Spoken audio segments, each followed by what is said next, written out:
Olá pessoal, eu hoje venho trazer aqui um esclarecimento sobre um assunto mito, desinformação que vejo circular muito nas redes sociais e fora das redes sociais e que tem a ver com o argumento de que os exercícios hipopressivos não funcionam para tratar a diástase abdominal.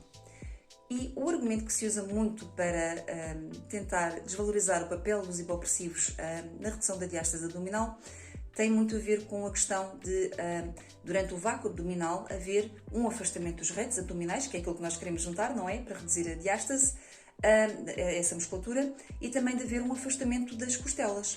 Ora bem, eu gostaria aqui de esclarecer uma coisa. Esse afastamento das costelas e esse afastamento dos retos abdominais é o efeito agudo do exercício.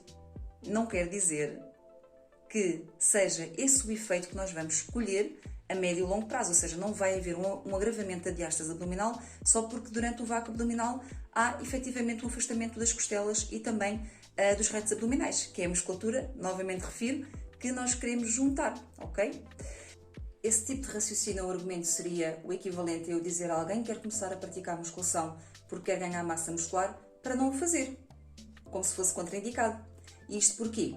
Porque o efeito do treino de musculação é precisamente, o efeito agudo, é precisamente a destruição do músculo. Então, não faz muito sentido. Tendo em conta este tipo de raciocínio, não faças musculação porque vais estar a destruir músculo. E, no entanto, esse é o efeito agudo. Depois, nós, com o descanso, vamos também construir músculo. Então, não devemos confundir o efeito agudo de algo com o efeito a médio e longo prazo. Outro exemplo que eu costumo dar muitas vezes tem a ver com as cardiopatias. Um cardiopata deve manter ao máximo os batimentos cardíacos estáveis e daí também ter de tomar medicação específica para esse efeito. No entanto, a prática de exercício físico, inclusivamente de exercícios cardiovasculares, não é contraindicada, pelo contrário, é aconselhada. E então vamos pensar um bocadinho, o que é que acontece quando uma pessoa está a treinar, está a fazer cardio? Por exemplo, vai aumentar o batimento cardíaco. Esse é o efeito agudo do exercício. Isso não implica que um cardiopata não possa praticar esse tipo de exercício. Esse é efetivamente o efeito agudo, vai aumentar o batimento cardíaco, mas os benefícios para a sua saúde no médio e longo prazo são bons. Então, eu gostaria de trazer aqui este esclarecimento de uma vez por todas, porque não devemos confundir o efeito agudo daquilo que nós estamos a fazer no momento com o efeito e com os benefícios a médio e longo prazo. Eu vou deixar-vos aqui uma história muito breve que tem a ver com este tipo de desinformação que muitas vezes circula e que muitas vezes são os próprios profissionais na área da saúde que promovem este tipo de desinformação, este tipo de mitos, e que teve a ver com uma aluna que eu segui durante algum tempo, numa situação de pós-parto, e ela estava a ser acompanhada por vários outros profissionais na área da saúde. Nutricionista, um personal trainer e também uma fisioterapeuta que ajudava sobretudo ali na recuperação da cicatriz da cesariana. Então, a dada altura, num dos tratamentos que ela estava a fazer, a fisioterapeuta, ao saber que ela estava a fazer exercícios hipopressivos para reduzir a diástase abdominal, disse para ela ter cuidado, porque os exercícios hipopressivos, por causa do afastamento das costelas e dos retos abdominais, não é? Durante o vácuo, iriam proporcionar um afastamento ainda maior dos retos, ou seja, iriam agravar a diástase.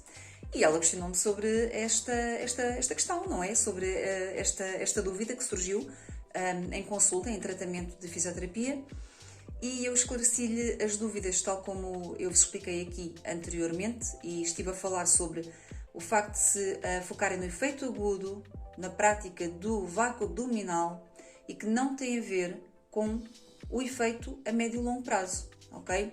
Então, o que é facto é que esta minha aluna tinha 3,5 cm de diástase abdominal, medidos, pela fisioterapeuta, que estava a não recomendar, a desaconselhar os hipopressivos para reduzir a diástase abdominal e, surpresa das surpresas, aqui estou a ser um bocadinho irónica, confesso, quando voltou a fazer novamente a medição nessa consulta que costumava ter, nesse tratamento que costumava ter com a fisioterapeuta, surpresa das surpresas, como eu disse, para mim não foi, mas ela tinha reduzido 2 cm. Então ela passou de 3,5 cm de diástase abdominal para 1,5, que já não é nada.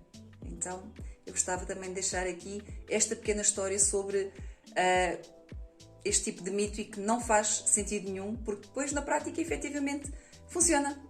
Este é apenas um dos muitos exemplos de alunas minhas que reduziram circunferência abdominal, reduziram diástase abdominal com exercícios hipopressivos, sim.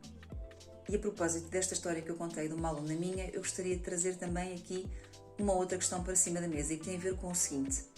Quando uma aluna está a ser seguida por vários outros profissionais na área da saúde e nós queremos saber o que é que efetivamente está ou não a funcionar para a redução do volume abdominal, aquilo que eu aconselho sempre é verem o que é que estão efetivamente a perder. Ou seja, se vão ao nutricionista, dá para perceber na balança do nutricionista se estão a perder, por exemplo, peso ou massa gorda, ok?